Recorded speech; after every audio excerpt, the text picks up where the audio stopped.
Universally praised by Zeppelin fans around the world, Vienna 1973 holds a special place in the Bootleg Hall of Fame, with many versions released through the years, adding to the legend of their March 16th show. If there was a gig you recommend to a beginner Zepp fan, this would be it.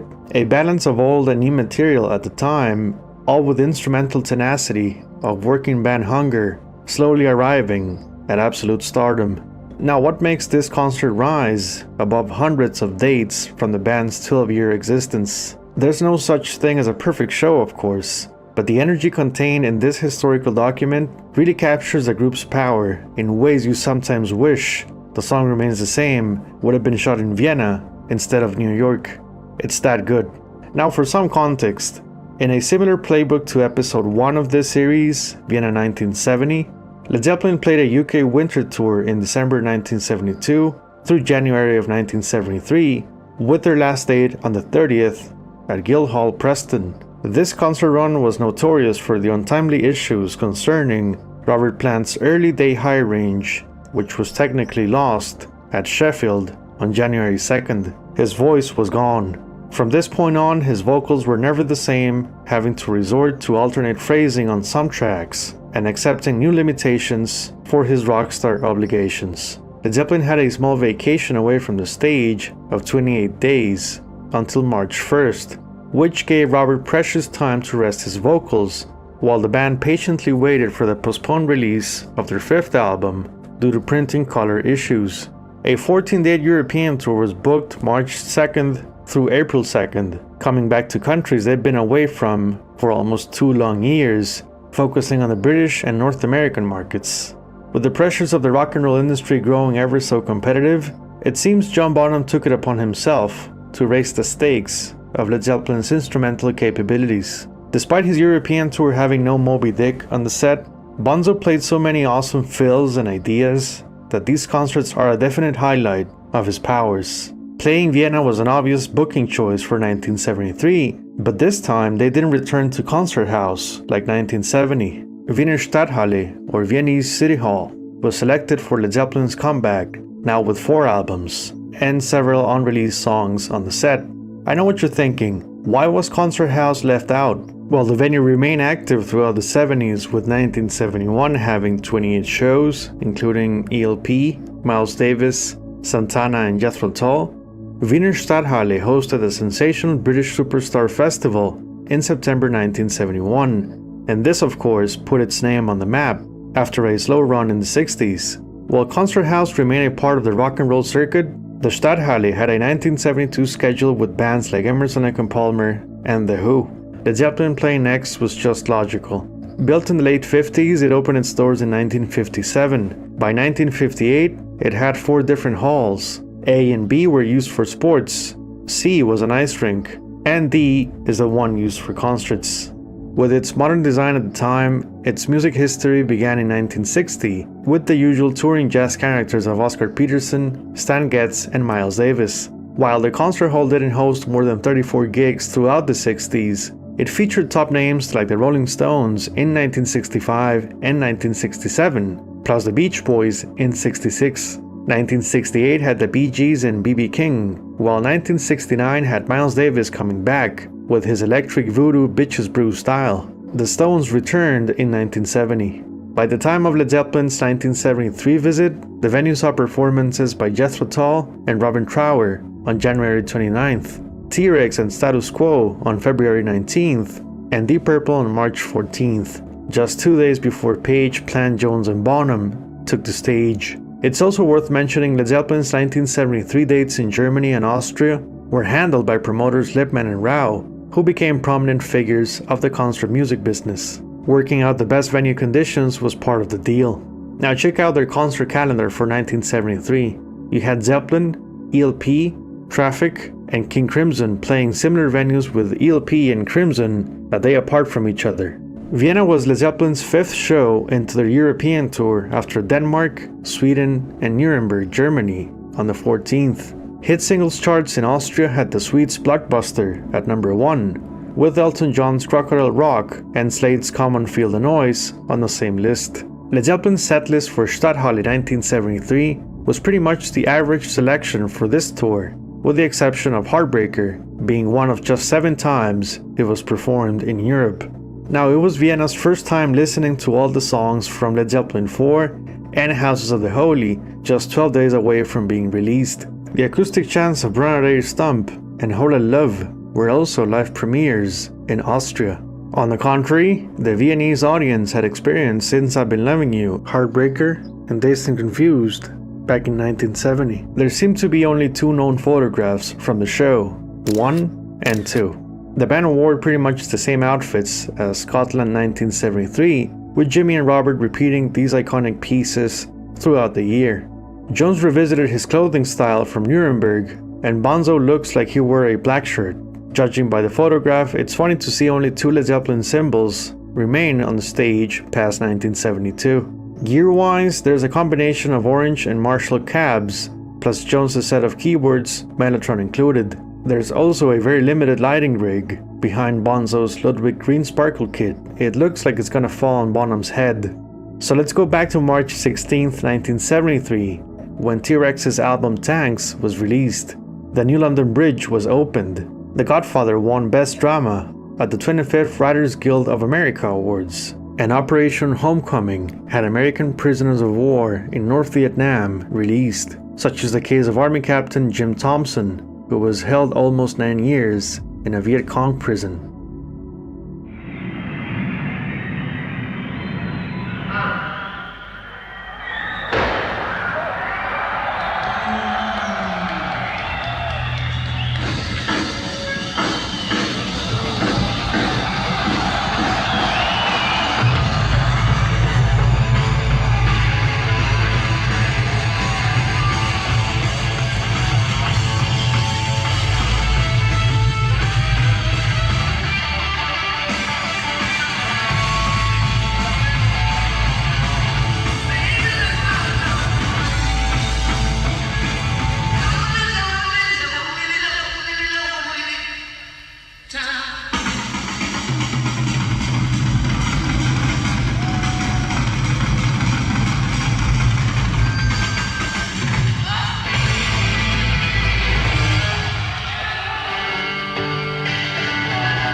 Steady there. Tonight we must be very careful not to do too many things because Mr. Jones has a colic. Must be careful. So all your spiritual feelings must go straight to Mr. Jones's stomach for a bit of help. Are you all right there, John?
This is a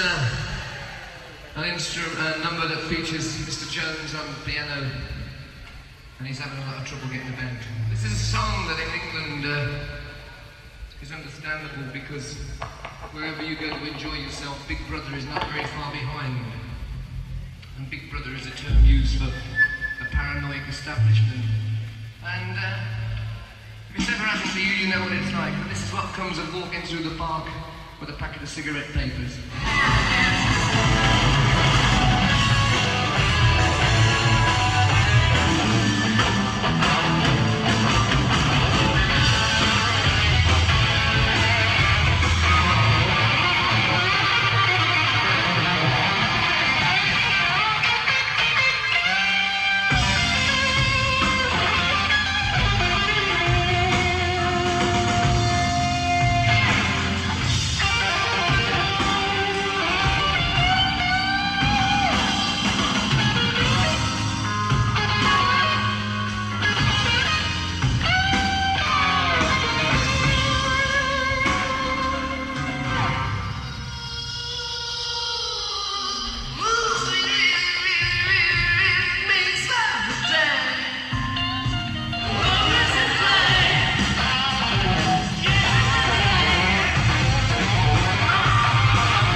It's very nice to be here in Vienna. Very nice. You've even got some good groupies.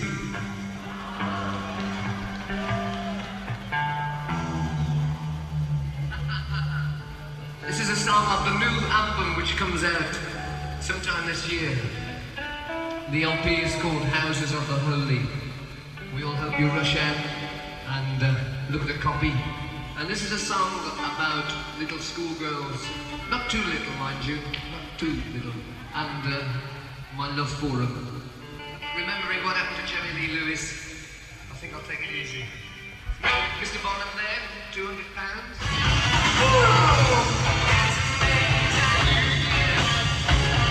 Summer evening.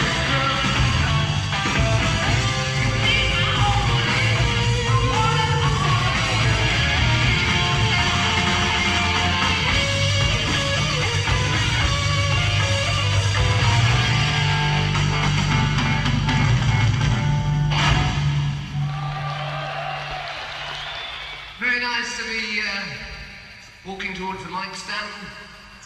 This is our number where we show our age and we have to sit down a little bit. You'll have to shut up there. I know what you're saying, but it's contrary to the state regulations. Actually, this is a clean-up tour for us, as opposed to mop-up. Shut up!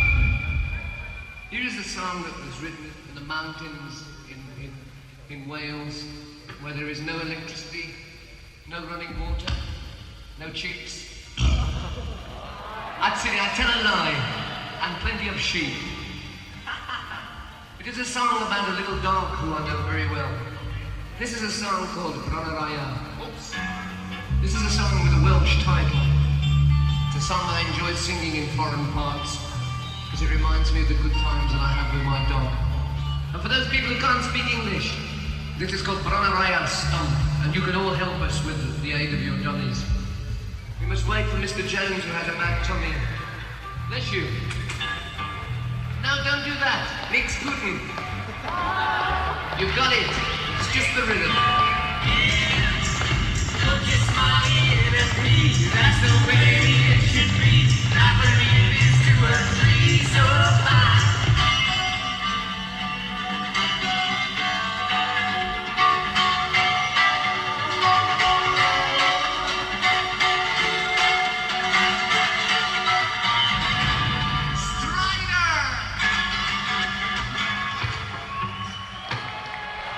This song is for a club called the Moulin Rouge.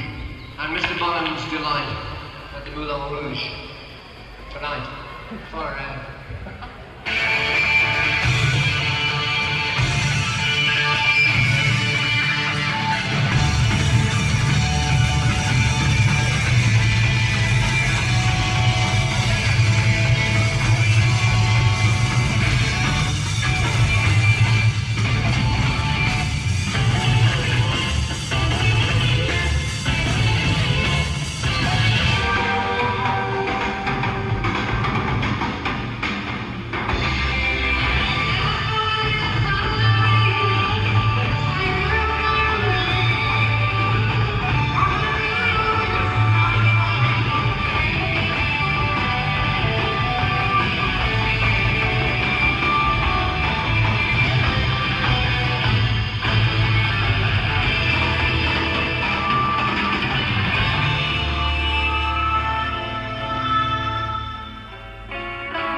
Now we'd like to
This is a sound for people who like to boogie a little bit.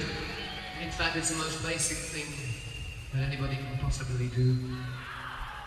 In fact, we should all be doing it tonight.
Vienna. And good night. Thank you very much. It's been a very nice night.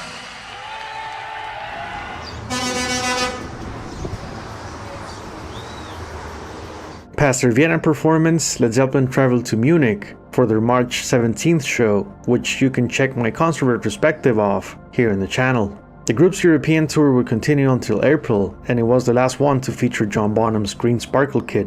The rest of the concert schedule for Wiener Stadthalle Vienna 1973 had the mighty power trio of West, Bruce and Lang on April 4th, and I've said it before, their live album is one of the greatest performances ever captured on tape.